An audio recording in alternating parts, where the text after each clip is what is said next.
हो गया चालू? हाँ, तो गड़बड़ करेगा। सभी भाइयों को सादर प्रणाम करता हूं। देव महाराज के चरणों में सादर नमन करने के उपरांत सर्व समाज के महापुरुष और क्रांतिकारियों को सादर प्रणाम करता हूं। और रमेश रावत जी ने शुरुआत करी है, आपका बहुत स्वागत। और शेर सिंह जी, वाह शाबाश। मनोज जी और रामफल जी, भाई वाह। अशोक शुक्ल जी, परवीन भाटे, शाबाश। ये मेरा यहाँ से है, अपना साईबाबा से। और देव गुजर जी, हरीश पायला जी, शाबाश। जितेंद्र बंसल और सलीम वारसी, अरे वाह। आदित्य भोसवाल मांगे, आप सबका बहुत स्वागत कर रहा हूँ। और ये मिथुन सिंह जी, शाबाश। मोहन भारद्वाज पंडित जी, ब्राह्मणों के बिना आशीर्वाद के गति नहीं है। अश्वनी शर्मा को बहुत प्यार करते हैं, इसलिए हमें भी ऐसा ही करना चाहिए। जैनपुरा राकेश सरपंच कराना, अरे वाह शाबाश। रतिराम बागड़ी, गौरव बैसला और जगजीत जी, सूबे सिंह अवाना, कपिल जी अपने जैतारण से, अच्छा शाबाश। राजवीर अपना भतीजा आ गया। सोनू त्यागी साहब, बहुत बहुत धन्यवाद, आपका स्वागत। ये देखो मेरे बड़े भाई हैं मनोज कुशवाहा जी, इनके जैसा इतनी सुंदर गाय और इतना गौ भक्त मैंने आज तक नहीं देखा। मैं आपको सादर प्रणाम कर रहा हूँ। और मनु प्रताप जी और रवि जेलदार और जी ये खेमराज जी, आपका विराटनगर से बहुत बहुत अच्छा। निक्को मेरा भाई बहरोड से है, छोटा भाई मेरा, बहुत प्यारा है। निरंजन जी, शाबाश। और ये पूरन जी, अमित भाटी, हरीश पायला अपना बच्चा है, संदीप जी, सुनील यादव, वाह शाबाश। ये मेरे बांसुर से हैं सुनील जी। आप सुनो, ओमवीर सिंह जी, समय कम है, मैं बहुत भागता आया हूँ। और दूसरा एक नेटवर्क थोड़ी सी प्रॉब्लम थी, इसलिए समय लग गया 2-4 मिनट का। सुरजीत सिंह जी और टीपू सुल्तान, भाई वाह, राम अवतार, शाबाश। सतीश, अच्छा, मीरपुर से सतीश त्यागी, ये भी छोटा भाई है मेरा। शीश राम जी, सरपंच बुचा, लोकेश जी, मनरूप, शाबाश। अच्छा, थोड़ा शेयर भी करते रहो ना, शेयर करो, बहुत जरूरी बातें बताऊंगा आपको। शोपाल जी और ये मेरा बलबीर जी, अच्छा।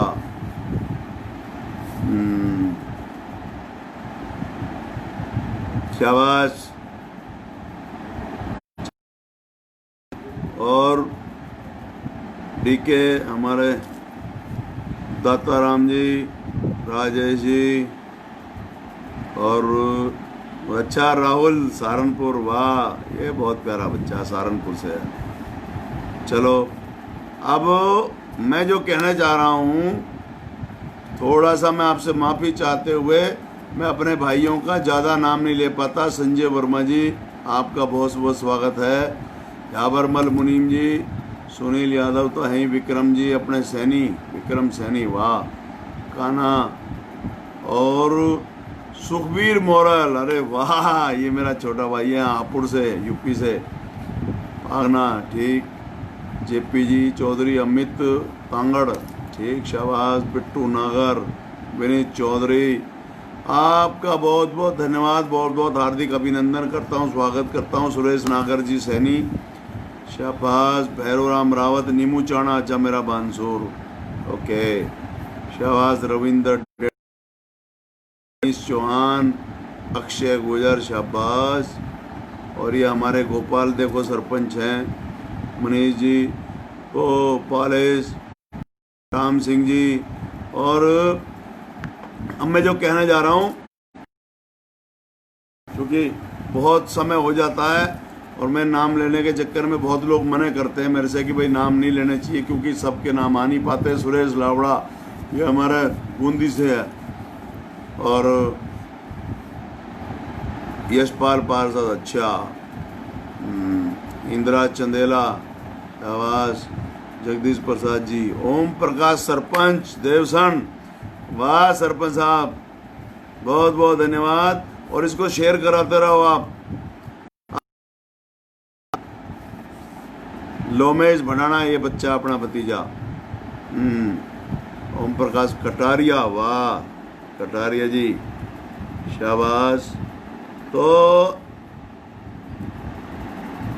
याद राम चंदेला, मैं ये कहना चाह रहा हूं,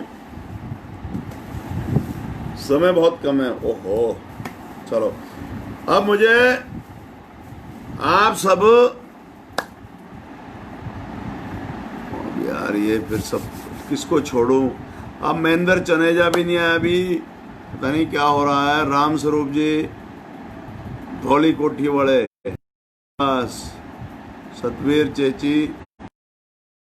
तो मैं ये जो कहना चाह रहा हूं, अब आपको मैं कहानी सुनाता हूं। ये छठा भाग है, और चूंकि मुझे भगवान रामचंद्र जी की पावन धरती अयोध्या में जाना है, तो मैं यहां से निकलूंगा 20 तारीख को, और आपका नाम रोशन करने के लिए जा रहा हूं। ये कितनी बड़ी बात है, मेरे लिए सौभाग्य की बात है कि पूरे देश में जब कहीं भी रामलीला नहीं हो रही हो, वहाँ हमारे सुभाष मलिक बॉबी जी ने मुझे जो मौका दिया, हमारी सरकार के आशीर्वाद से, डॉक्टर शैलेश जी और टंडन जी डायरेक्टर हैं, परवेश कुमार जी, इन सब ने मुझे एक बहुत बड़ी भूमिका। निखिल त्यागी, ये मेरा भांजा है। देखो हमारे गुजर जी, ये मेरे समधी साहब हैं, हमारे राजस्थान में ब्याई जी बोलते हैं इनको। तो मैं ब्याई जी का हार्दिक अभिनंदन करता हूं, चौधरी साहब का। और अब जो मैं कहना चाह रहा था, बस थोड़ा वो शॉर्ट में आप सुन लें कि मुझे फिर वहां जाना है। तो मैं सोच रहा हूं छठा तो आज, और 19 या 20 तारीख को आप तैयार रहना, मैं खबर कर दूंगा। फिर मैं इसको फिनिश करूंगा, इस पूरी गाथा को। और उसके बाद चूंकि कर्नल साहब ने फिर आरक्षण आंदोलन की शुरुआत करी है, आवाज दी है, तो मैं कहीं ना कहीं सोचता हूं कि मैं भी आप लोगों के लिए, नौजवान जो बच्चे मेरे बेरोजगार घूम रहे हैं, युवा, तो उनके रोजगार के लिए मुझे लग रहा है कि सड़कों पे आना पड़ेगा। शाबाश धर्मपाल जी माची से, और योगेश बबेड़ी, शाबाश, बहुत अच्छी टीम आ रही है मेरी। चलो, तो वो मतनौरा से हमारे अनुज जी, देखो आज मेरे पास, वैसे तो मैं कहानी सुनाऊंगा आपको 2006 वाली। 2006 में आरक्षण की क्या पोजीशन थी, आंदोलन की, वो मैं बताऊंगा। लेकिन भाई अब इसको घुमा दे, बहुत माफ कर देना, मालूम है ना। अब ये मैंने इसको घुमवा दिया है, तो अब मुझे किसी का नाम नजर ना। तो आज मेरे पास 2 लोगों का फोन आया। शाहपुरा से इंदिराज गुजर, और पहले वहां से पार्षद रहे हैं डॉक्टर देव नारायण जी, जिला पार्षद। तो इंदिराज जी का ये कहना है कि साहब हमारे बिरादरी के बेरोजगारी के आलम में खाली हाथ फौज की फौज घूम रही है, और उनके हक और अधिकारों की आप आवाज बुलंद करने के लिए क्यों नहीं आते। मैंने उन्हें कुछ कारण बताया। वाला अपने तमाम और नेताओं के साथ मैं हूं पहली पंक्ति में, 2001 में शुरू करने वाला, लेकिन आंदोलन की शुरुआत बताई जाती है 2006 से। तो मैंने ये कहा था कि 2006 में हिंसक आंदोलन की शुरुआत हुई थी। तो मैं इंदिराज जी आपको बताना चाहता हूं कि मुझे ही नहीं, हमारे कर्नल किरोड़ी साहब और उनकी टीम ने हम सबको एक तरफ खड़ा कर दिया। इसलिए हम मजबूरी में अपनी इज्जत बचाने के लिए साइड में आ गए। और मैं ही नहीं, मेरे दिल्ली, उत्तर प्रदेश, हरियाणा जितने भी नेता जाते हैं, तो राजस्थान के जो राजनेता हैं वो हम लोगों को हिकारत की नजरों से देखते हैं, जबकि यहाँ से राजस्थान पहुँचने में कितना खर्चा, कितनी परेशानियां उठानी पड़ती हैं। जो वहाँ के लोकल नेता है वो तो भाषण दे करके अपने अपने घरों में घुस जाते हैं। से पूछो कि जब ये सुखबीर जोनापुरिया यहाँ से जाते थे, रामवीर बिधूड़ी जैसा लीडर जो हमारा पूरे देश की दिल्ली की शान है, जब वो जाते थे, मुखिया गुजर जाता था तो पूरे लाव लश्कर पूरी टीम के साथ जाते हैं, तो कहाँ हम खाते थे, कहाँ रुकते थे, कितना खर्चा होता, कभी सोचा किसी ने? लेकिन आप लोग हमारी बेइज्जती करते थे। ये आप लोग से मतलब पब्लिक नहीं, राजस्थान की पब्लिक को तो मैं शीश नवाता हूँ। वहाँ के नेताओं की बात कर रहा हूँ, कुछ नेता जिनको हम दुश्मन नजर आते थे, जबकि राजस्थान पे जब विपदा पड़ी थी उस समय देश की राजधानी दिल्ली कभी बंद नहीं हुई, लेकिन हमने कनॉट प्लेस भी बंद कराया था। उस समय पूरी दिल्ली छोड़ो पूरा देश जाम हुआ था। तो इसलिए सारे नेता किनारा कर गए और कोई कारण नहीं है। लेकिन मैं आपसे अलग नहीं हो सकता, क्योंकि मेरी शुरुआत राजस्थान में 1993 से हुई थी, यानी अब से 27-28 साल पहले। और मैंने पैदल यात्राएं की हैं, वहाँ साइकिल यात्राएं की हैं, मैंने पूरे भ्रमण किया हुआ राजस्थान, चप्पे चप्पे से वाकिफ हूँ। तो मैं आपसे कभी अलग नहीं हो सकता। लेकिन इस आरक्षण से हम अलग क्यों हुए वो मैंने बता दिया इंद्राज बाबू। मैं जानता हूँ आज आरक्षण की ये हालत है। हमारी सरकार से मैं कहना चाहता हूँ, और ये मुख्यमंत्री अशोक गहलोत जी एक बात समझ ले, कर्नल किरोड़ी सिंह बैसला को अकेला मत समझ लेना। जिस तरीके से आपने सचिन पायलट को अकेला समझने की भूल की थी और आपने हमारे उस नेता का रोजगार छीन लिया, उसको बेरोजगार करके घर में बैठा दिया, उसका राजनीतिक जितना वैभव था वो सब समाप्त कर दिया। समाप्त तुम्हारे करने से नहीं होगा। ये सचिन पायलट के साथ पूरा समाज भी है और मुखिया गुजर भी है। उसी तरीके से कर्नल किरोड़ी से हमारा मनमुटाव हो सकता है, उनकी टीम की वजह से हो सकता है, उनकी वजह से हो सकता है। जबकि कर्नल किरोड़ी जो आरक्षण संघर्ष समिति की रखवाई थी 18 जून 2006 में हमने रखवाई थी, पूरे राजस्थान के लोगों को इकट्ठा करके, नेताओं को मना करके। लेकिन कर्नल साहब ने सबसे पहले मुझे ही धक्का मारा अपने मंच पे, अब बताऊंगा आगे भी। तो उसके बावजूद कर्नल किरोड़ी सिंह की एक आवाज पर देश की राजधानी उसको जाम करने की हिम्मत रखते हैं और NH 8 को जब चाहे जब बंद कर सकते हैं। हम नहीं मानने वाले हैं। जिस टाइम हम अपनी बगावत पर अगर आ गए, ये मत सोच लेना कि हम कर्नल किरोड़ी से अलग हो सकते हैं। हम उसके साथ हैं। या तो आप हमारी मांगों को पूरा करो, वरना इस देश की कानून व्यवस्था फिर चरमराएगी। और वो हमारी मांग है 13/2/19 को जो नियुक्ति भर्ती उसमें नियुक्ति प्रक्रिया में जो ऑन गोइंग पाइपलाइन की भर्तियां थी, उनमें पूरा 5% आरक्षण देने का आदेश करो। और इसके अलावा जो हमारी बैकलॉग और नियुक्ति प्रक्रिया की भर्तियों में युवाओं को नियुक्ति देने का समझौता लागू करो, ये हमारी मांग है। और एक मांग है मुझसे संबंधित, मुझसे मतलब मेरी पार्टी से संबंधित, वो है देश की यानी केंद्र की सरकार से वो मांग है कि जो आरक्षण राजस्थान में लागू हुआ है उसको 9वीं अनुसूची में डालना। तो ये मुखिया गुजर बिरादरी वालों, मेरे नौजवान भाइयों, तुम्हारे लिए कुछ भी करना पड़ेगा। मुखिया गुजर आज भी वही है जो 20 साल पहले तुम्हारे लिए था। मैं तुम्हारे रोजगार पर कुठाराघात नहीं होने दूंगा, तुम्हारे अधिकारों को नहीं छीनने दूंगा। तुम संगठन बना के रखो।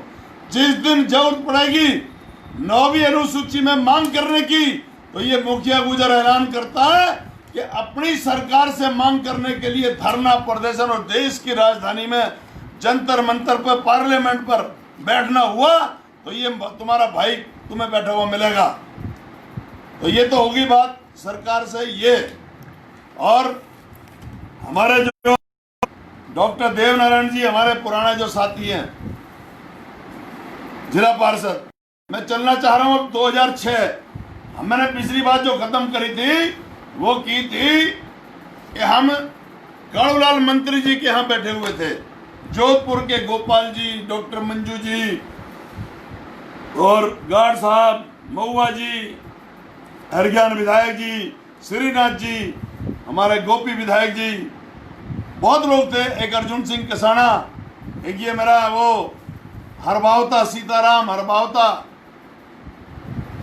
और उस समय छुट्टी लेकर के आए थे, वो रिटायरमेंट लेके आए थे हमारे बांसुर सूबेदार जगदीश सूद जी जो आजकल पथिक सेना हैं, ये थे छीतरमल जी जो मेरे बड़े भाई हैं, वो रोशन रावत, रतिराम रावत, डब्बू यादव, सुभाष यादव, हम सब लोग वहां बैठे रहे। कर्नल साहब आएंगे, चलो वो बात खत्म हो गई, वो नहीं आए।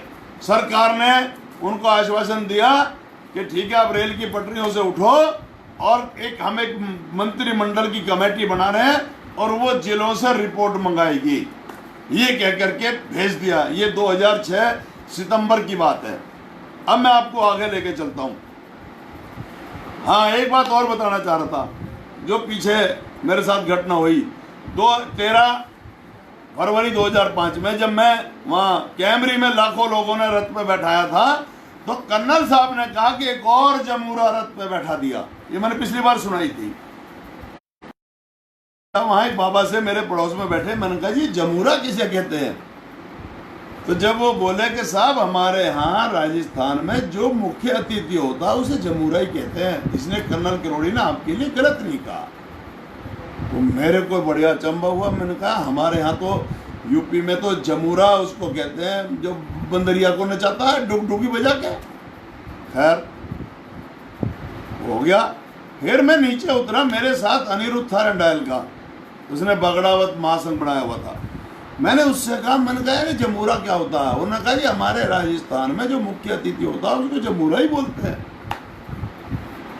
मैंने कहा चलो भैया मान लिया हमने, वो हुआ। अब चलता हूं 2006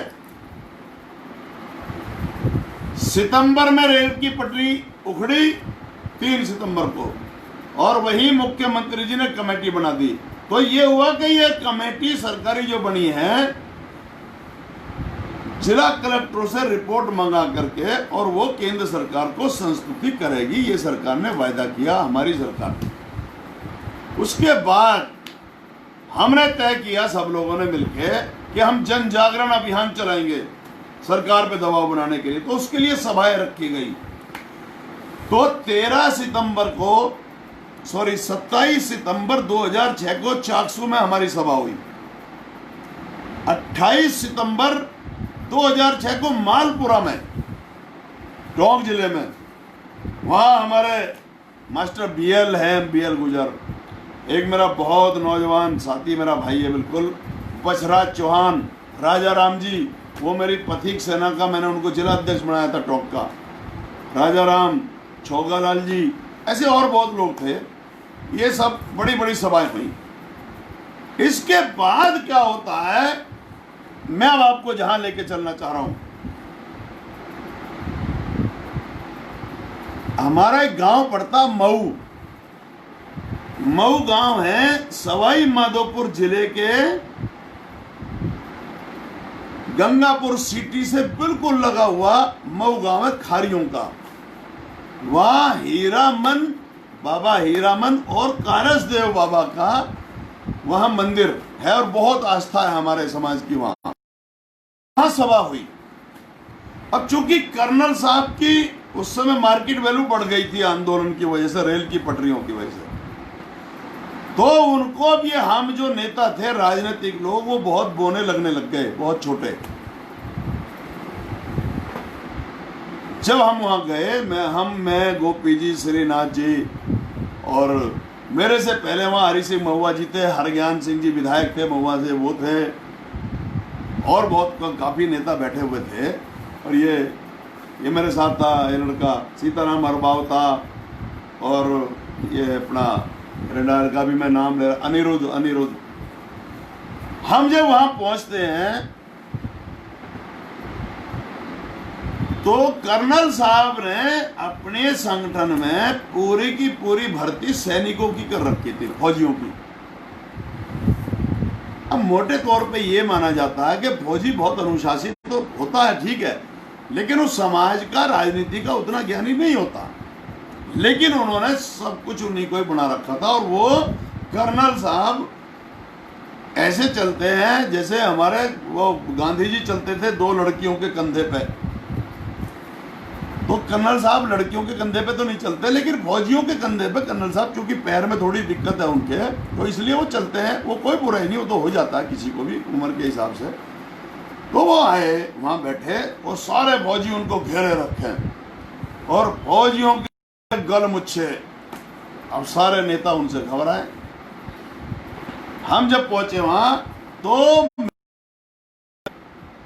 कि मऊ गांव में वहां सरपंच थे उस समय हंसराज खारी।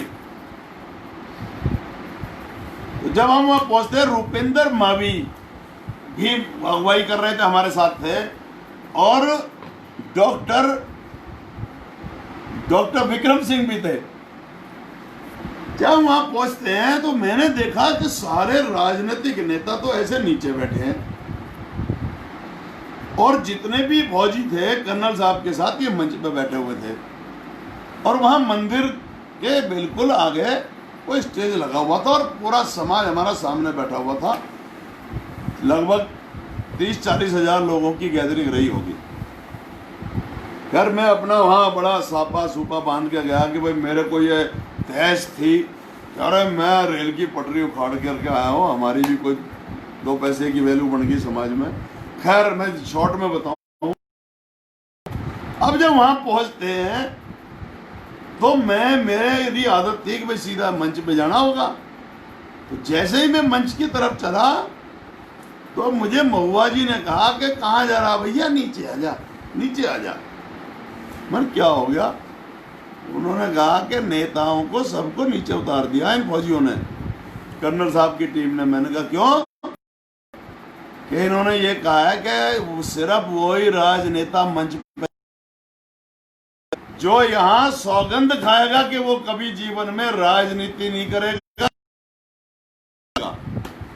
और ये बात मैं चैलेंज करके कहता हूं, मैंने हर बात चैलेंज कर रहा हूं कि मुखिया गुजर जो बोल रहा है, अगर 1% और एक शब्द भी झूठ निकल जाए तो उसके लिए मैं दंड भुगतने के लिए तैयार हूं। झूठ नहीं बोलूंगा, क्योंकि समाज में, समाज के बीच में जिसने झूठ बोल दिया वो समाज द्रोही होता है।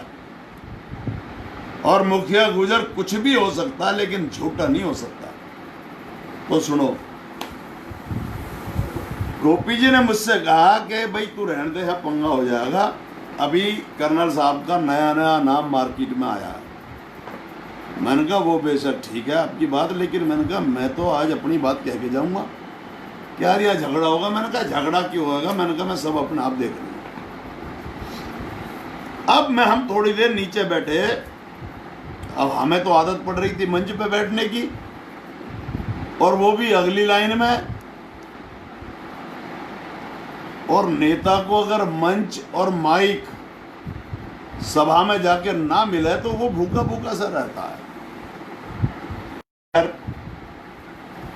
वहां जो भी आया, शुरुआत हुई जगराम जी फौजी देव, क्या मैं खाता हूँ हीरामन बाबा की और कारस देव की कि मैं कभी चुनाव नहीं लड़ूंगा। ठीक, अतर सिंह वकील भी थे उनके साथ, हर प्रसाद जी एक कंवर हैं तिगरिया के, उन्होंने भी जो कहा जी। मैंने कहा ठीक।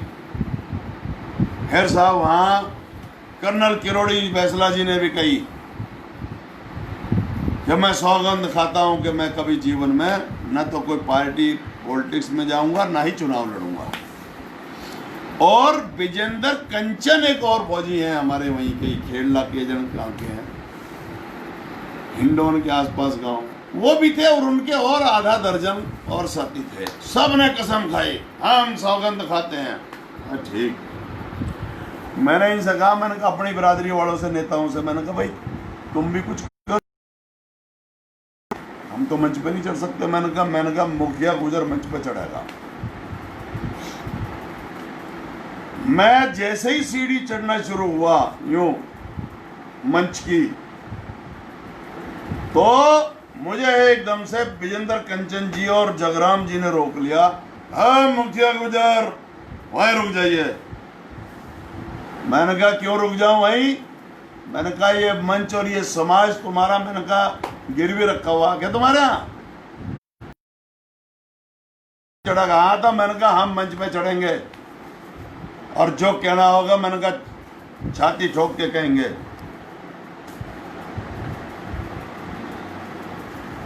तो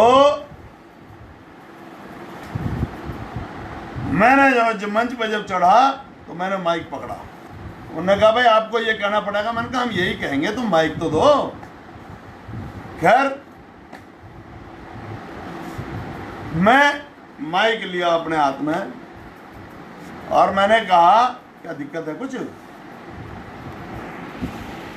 नहीं चल रही क्या? है कोई दिक्कत? अच्छा। मैंने कहा मैं सौगंध खाता हूं कि हर हालत में राजनीति भी करूंगा और चुनाव भी लड़ूंगा और समाज की लड़ाई भी लड़ूंगा। वो उतने में सारे नेताओं ने एकदम से जैसे तलवार निकाल ली।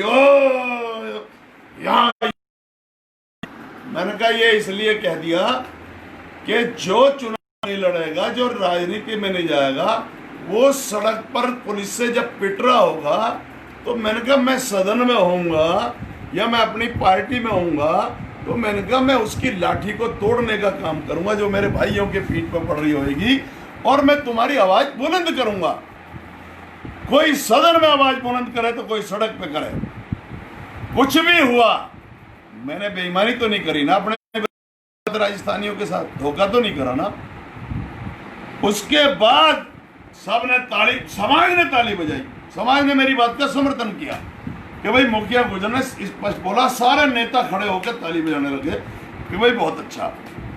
मैंने कहा जहां जिन लोगों से आप लड़ रहे हो वहीं तो तुम्हारे हित में कलम चलाने वाला कौन मिलेगा? खैर अच्छा। तो अब इसका आज मैं था समाज में तो बैटरी भी डाउन हो रही है, बच्चा इशारा कर रहा है। तो कहने का मतलब वहां से हम चले। उसके बाद 28 अक्टूबर को सभा हुई हमारी टोंक के अंदर। इसका चार्जिंग लगा ले, मैं उधर चल रहा हूँ। इधर चलो आओ, यहाँ लगा।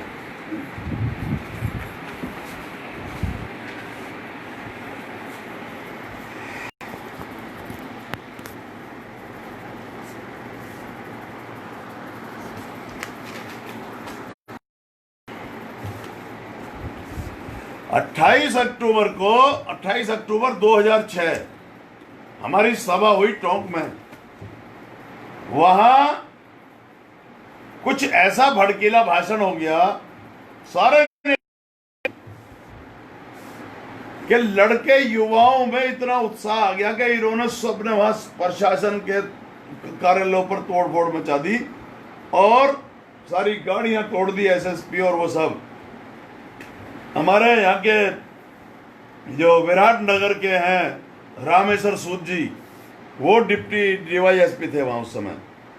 उन्होंने मुझे पब्लिक से और प्रशासन से बचा के निकाला और हम वहाँ से बच के निकले। तोड़फोड़ बहुत ज़्यादा हो गई थी, काफ़ी चोट हो गई थी लोगों को।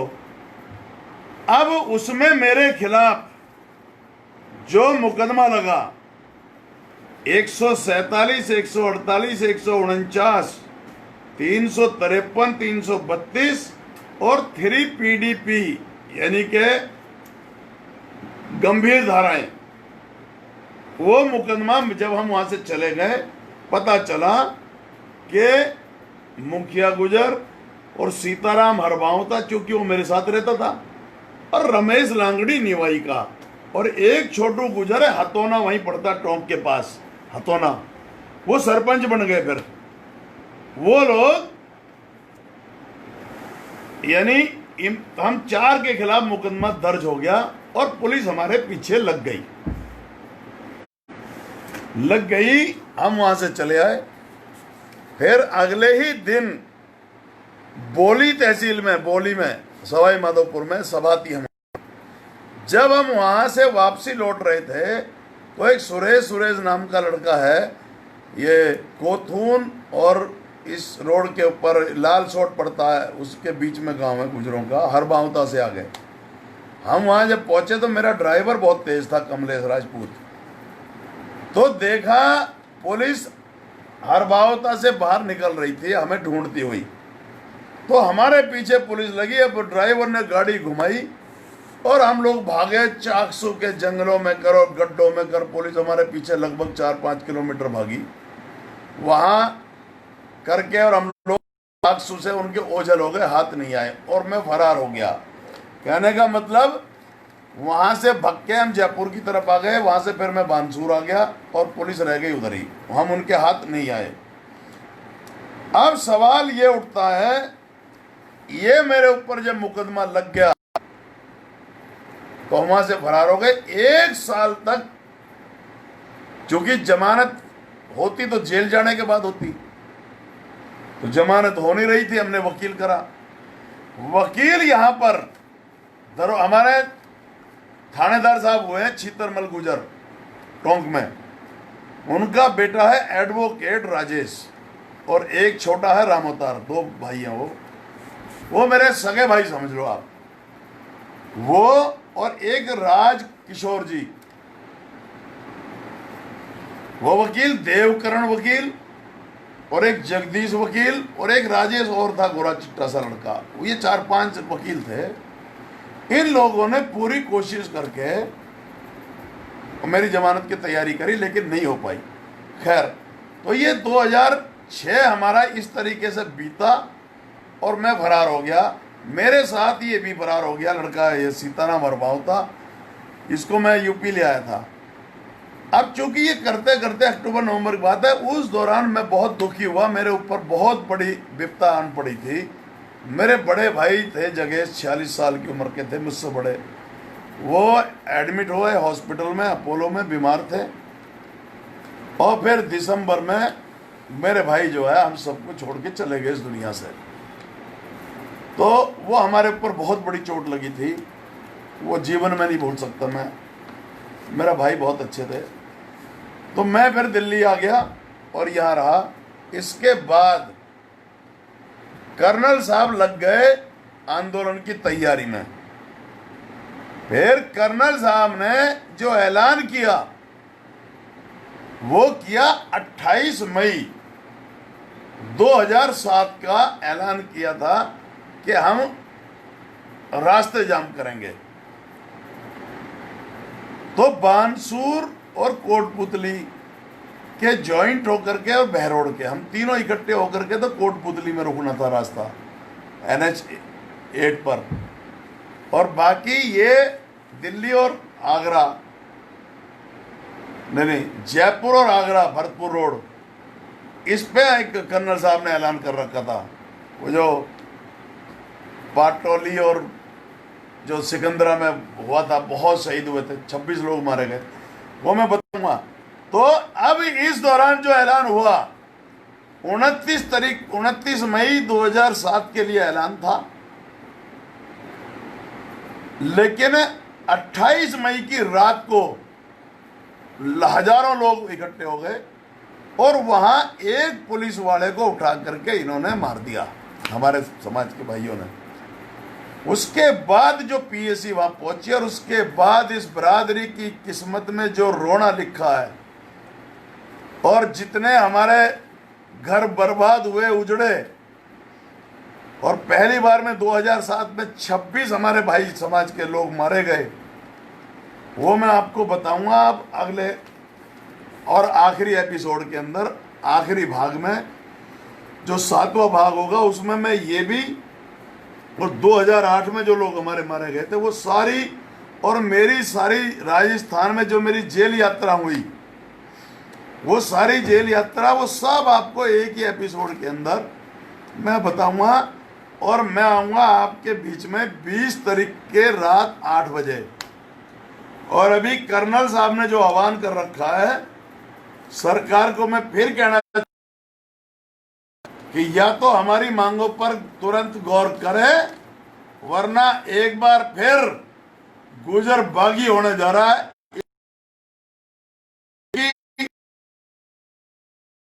दर्द नहीं है, आरक्षण का तो है ही है, लेकिन हमारे गुजरों से जो आपने उप मुख्यमंत्री और प्रदेश अध्यक्ष का जो पद छीन करके इस समाज को अपमानित करने का काम किया है, उसका जवाब हम आपको देंगे।